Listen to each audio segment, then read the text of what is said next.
vocês, no vídeo de hoje eu vou fazer uma torre de copos. E o que você vai precisar são de copos.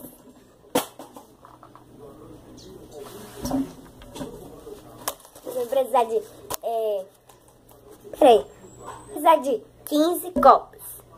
Bom, eu vou começar com a parte de baixo. Depois eu terminei a parte de baixo, que são 5 copos, eu vou colocar a parte do meio. A parte do meio eu vou fazer a parte de cima. A torre tá tão grande que não dá nem pra me ver aí.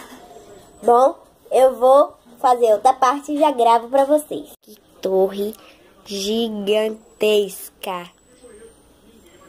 E muito fácil de fazer.